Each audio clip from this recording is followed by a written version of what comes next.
ইসলামী এলাকা কথা বলে দেখবে না। আল্লাহকে দেখে তাকবীর স্লোগানে ভরিয়ে তোলো তাফসীরের ময়দান।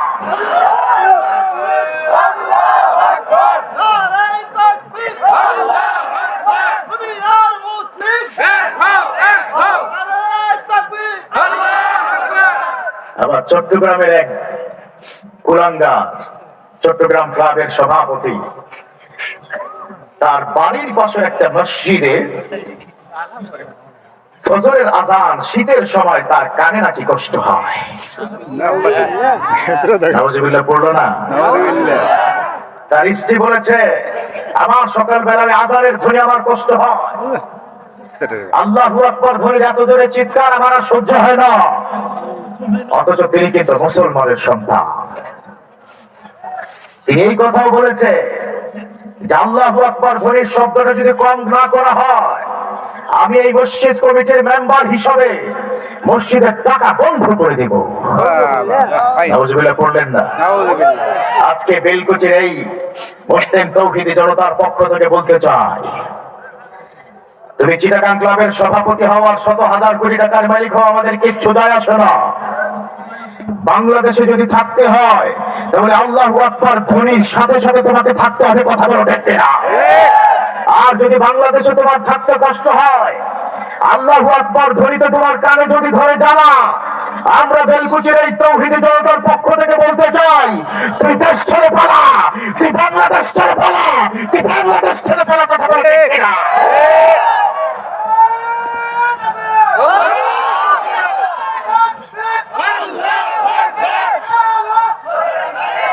কত বড় আল্লাহু আকবার ধ্বনিতে ওর কানে ধরে যাবা, আর আমরা কি বলেছি দেশ ছেড়ে তোর এই দেশে থাকার কোনো অধিকার নাই, কারণ তুই শিক্ষিত শয়তান। কথা বল ঠিক না? এই জন্য আমার দেশের দিন মজুর হতদরিদ্র আপনাদের মতো অনেকে খেটে খাওয়া মানুষ, এই মানুষগুলো হাজার কোটি টাকার মালিকের চাইতে লক্ষ কোটি গুণ ভালো আছে। কথা বল ঠিক না? হাজার কোটি টাকার মালিক ওই বেটা 4টা ঘুমের ওষুধ খেয়ে রাত্রেবেলা ঘুমায়, ওর ঘুম আসে না, কারণ ও টাকা কামিয়েছে মানুষেরকে কষ্ট দিয়ে। কথা বলো ঠিক না? ও গার্মেন্টস শ্রমিকের টাকা, ও এলাকাবাসীর জমি, ও সুদের ব্যবসা আর বিভিন্ন ধরনের 2 নম্বরই ব্যবসা করে করে টাকার পাহাড় জমাতে পেরেছে। ও সুদটা কিনতে পারে না। কথা বলো ঠিক না?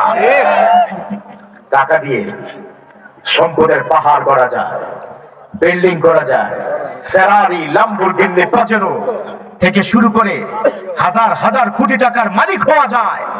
টাকা দিয়ে কম্বল কিনা যায়, ঘুমটা কিনা যায় না। কথা বলো ঠিক না? অথচ আমার দেশের those people are depends on daily basis income, যারা প্রতিনিয়ত কষ্ট করে, those people are struggling a lot, go to the morning to earn some money, সকালবেলা থেকে 1000 টাকা বিকাল বেলা ইনকাম করে সন্ধ্যার সময় সবজি, টাটকা সবজি কিনে বাড়িতে ফিরে যায়। ঘরে গিয়ে স্ত্রীকে বলে রান্না করো, সন্তান স্ত্রী সহকারে খাবার খেয়ে ওই কম্বলটা মুড়ো দিয়ে এমন ভাবে ঘুমায়, নাকের শব্দ এমন ভাবে করে মনে হচ্ছে পাশ দিয়ে ট্রাক যাইতেছে। কথা বলো ঠিক না? আরে হাজার কোটি টাকার মালিক ওই বেটা এত বড় ভয়ঙ্কর মানুষের টাকা কি মেরেছে, ওর সন্তান ওর কথা শুনে না, ওর স্ত্রী ওর দিকে পাত্তা দেয় না, ওর স্ত্রী যায় গুলশানের ক্লাবে। কথা বলে ঠিক না?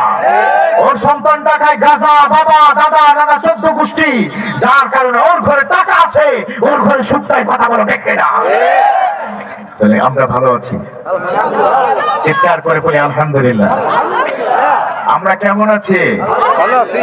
আরো জোরে আল্লাহকে শুনিয়ে দেন কেমন আছি? ভালো আছি।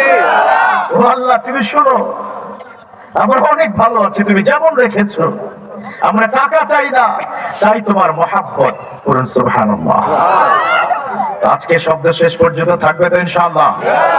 আল্লাহ তুমি আমাদের আজকের এই তাফসীরুল কোরআন মাহফিলকে কবুল করে নাও, চিৎকার করে পড়ি আমিন।